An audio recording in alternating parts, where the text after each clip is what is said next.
Welcome back to another episode of Rock Boys Football. Dill doing some prep on the Miami Hurricanes heading into 2024. Going back, watching some games from 2023, we both came to the same conclusion. Like when you talk about this Miami Hurricanes defense, a lot of the conversation goes to guys like Ruben Bain. You look at the linebacker spot. I mean, how many linebackers, not only in the ACC, but in the country, are you taking over Francisco Mauigoa heading into the 2024 season?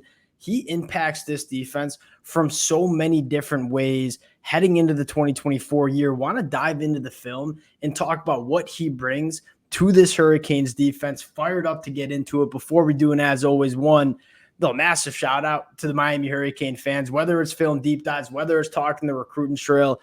The Miami fans always show a ton of love. We can't thank you guys enough. If y'all do enjoy the content, consider subscribing to the channel. A lot more players to kind of work through during the month of July and August heading into 2024. Appreciate you guys rocking with it. And Dill, without further ado, I'll give you the T-box here, right? We're going to dive into the film in just a second. I think you might be a bigger fan of Francisco Mauigoa than I am.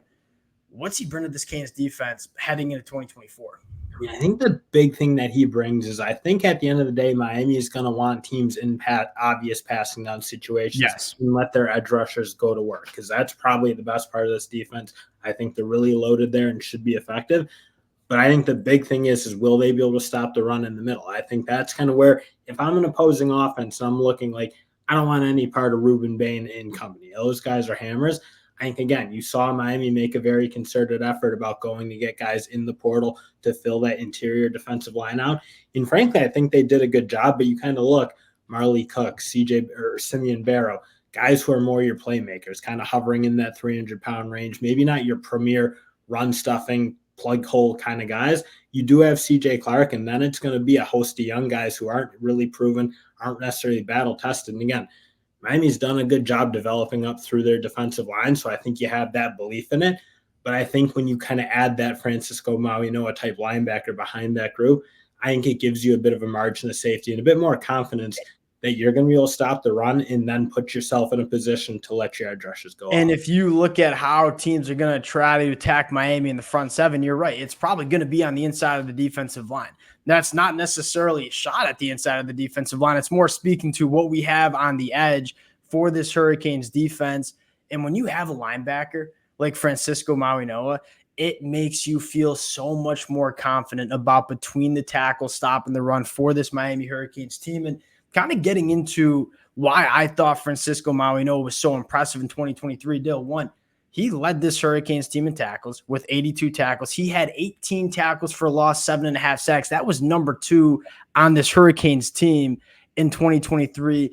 Let's start with how he attacks the line of scrimmage, right? We talk a lot about linebackers, and you see a lot of linebackers across the country, maybe going to 120 tackles a season. And then you take a look at the average depth of tackle, it might be 4 or 5 yards down the field. As Michigan fans, Junior Colson, 4.1 yards down the field, average depth of tackle. He was one of the best linebackers in the country. Francisco Mauigoa on 34 run stops had an average depth of tackle of 2.3 yards down the field. At least in my mind, what separates elite linebackers at the collegiate level is the ability to make your plays around or behind the line of scrimmage. That's exactly what Francisco does in the run game. You kind of dive into the film. He is one of the best linebackers at identifying and then triggering downhill that you see in the country. Take a look at this game. Week 1 against Miami of Ohio, 3rd and short, multiple situations. When Miami was in those 3rd and short situations, Francisco Mauigoa was the guy coming up, making the play. You just see him, how quickly he triggers downhill to find the running back in the backfield. It's kind of some next level stuff. And I think that has to do with 2 things. One, just the instincts that he has. He's played a lot of football during his collegiate career, but more importantly, just that element of being a linebacker that wants to attack the line of scrimmage. If you're asking me my favorite aspect of Francisco Mauigoa, it's how well he works downhill from that linebacker spot. And I almost think that's such an underrated thing now for linebackers, especially as teams start to try to hit more stuff on the perimeter and go to a bit more of that spread and then run up the middle from those looks. Again, linebackers have so much responsibility. So that ability to be quick and play very fast, it's not just about your athletic speed and like what you look like run around in shorts, but that, headiness, that ability to come downhill and play really, really fast. I think it's so important. And again, you kind of look when you're Miami and want to live in those 2nd and 8, 3rd and 8 kind of situations, you need your linebackers playing that way. And he certainly shows that. And I think what excites me is he's going to be playing behind a defensive line that's pretty damn good. And so he's going to be playing clean. Not a lot of offensive linemen are going to be working to Francisco at the 2nd level, which allows him to operate a little bit more downhill, more consistently. Another example of it, 3rd and 1 against Virginia.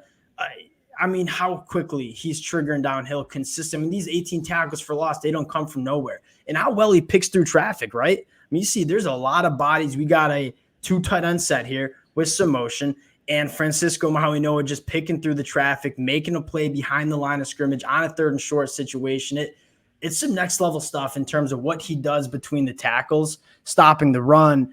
Now, what makes Francisco Mauigoa, at least in my mind, special is he's not only that box linebacker. The range that he has at the linebacker position is also next level. And you kind of talked about what are some of the most important traits in this modern era of college football with these off-ball linebackers, the ability to operate in space. There are going to be a lot of offenses that are trying to attack you on the perimeter, getting the ball out in space, having linebackers that can have that sideline-to-sideline speed, go hawk down ball carriers. That's absolutely massive. That's also what shows up on the film for Francisco Mauigoa, and I feel like he gets this rep of just being kind of a bruising linebacker, which he certainly is. He's a guy that can operate in space as well, right? We're going to show off the edge right here. He's going to drop back in kind of a shallow zone coverage, which he operates exceptionally well. Was targeted 33 times last year, only gave up 19 catches, a 57% completion percentage. We're going to see here, right, 3rd and 8, 1, really good instincts. 2, we're going to hawk down this Texas A&M running back, Mari Daniels, and tackle him short of the line of scrimmage. I mean, name me a linebacker that's as good in the tackle box, but also has this sideline-to-sideline speed where he can hawk down ball carriers like Francisco Mauigoa can. Exceptionally impressive out of Francisco, excuse me. And again, talking about trying to fit him into this Miami defense and maybe cover up your few holes that maybe exist there. I don't think Miami is a team that wants to necessarily be playing a ton of single high this year. I think they want guys to be able to be in the backfield. I think they should want to play with the 2 linebackers, essentially, Mauigoa and Wesley Bisson, is presumably who I would think is going to be his running mate. And I think, again, when you look, Mauigoa's ability to cover a lot of ground, play with good instincts, I think that allows them to keep that safety, that corner, that nickel, whatever they're going to have on the field, and cover up probably what the biggest weakness is, and that's the secondary, and can they be good enough to kind of complement what they have in the front 7. So if you can have that extra guy in the backfield, or back end, I should say, I think that's going to be a huge part of Miami's success. Continuing to roll through, not only is the sideline-to-sideline speed exceptional, again, the instincts are so good. And when you start combining like physical traits and instincts at the linebacker position, that's when you get those special kind of linebackers. Take a look at this rep here. 1st and 15, you're going to see some play action here. And Francisco Mauigoa is going to sense this a mile away, right? This right tackle, not even going to pick him up. He's going to immediately turn his head, start running, screaming towards the boundary, and go and making a play on a wide receiver in the backfield. When you talk about linebackers that can give you so much range in the back end, that's exactly what Francisco brings to the table. And Dill, the last thing I think I want to talk about is the pass rush. I mean, Francisco Mauigoa is an elite pass rusher as well. You think about all the elite pass rushers Miami had in 2023, guys like Ruben Bain, Leonard Taylor. Francisco Mauigoa had the 2nd most amount of sacks last year, had the 3rd amount of quarterback hurries. This is a linebacker that when it does happen to get in these 2nd, 3rd, and longs, you can let Francisco Mauigoa off the leash and go get after the passer. And he's such a natural at it as well. And that's like the one difference. I feel like if you get schemed up and go get a sack, it's like, well, that's fine. Like anyone can do that. But again, having like instincts, whether it's finding the right hole consistently, delaying yourself to free yourself up, and then obviously having pass rush moves. I mean, when you're racking up that type of number of sacks, like that 5+, like you're doing it in different ways. It's not just one off, like, oh, you got a free run and you made the play. It's that ability to be diverse in what you're doing, be able to hit home more consistently. And again, all those kind of things that you're looking for in linebackers, especially when you want those complete NFL ready linebackers. I think he has that. And you look, it's a lot of different ways in which you can get after the passer, right? One, I mean, we're going to scream off the edge here. And obviously he gets kind of a free lane, goes and closes the distance on Drake May. Pretty routine right there. there's a lot of different ways you can use him as a pass rusher, right? Line him up kind of over some interior offensive linemen, gun or run kind of like a little bit of a stunt here, and he's going to beat Mitch Mays clean. I mean, look at the bend and ankle and hip flexibility, that Francisco Mauigoa has, and then going making the play, which I thought it should have been a safety. I'm pretty sure they didn't rule it a safety in this game, which was not a very good call. I mean, this is like some edge rusher type stuff from Francisco Mauigoa. Extremely impressive. And so you start looking at all the capabilities that he gives to this Hurricanes defense, the ability to attack the line of scrimmage and play downhill, make your plays at or behind the line of scrimmage. Again, situating Miami into those third and long situations where they want to live in 2024, having the ability to operate in space. When you want to beat some of the best teams that you see, not only in the ACC, but in the country, you got to have linebackers that can go out and make plays in space against elite playmakers. Francisco Mauigoa has shown that ability. And then again, if you want to use him as a pass rusher and get creative in terms of how you want to use him, he can do that as well. So many different ways you can get him involved in a defense. I think this is one of the best linebackers that we see in the country. Not enough people talking about our guy, Francisco Mauigoa. We'll close it there. Appreciate you guys rocking with the fellas. Again, if y'all do enjoy the content, consider subscribing to the channel, and we'll talk to y'all later. Peace.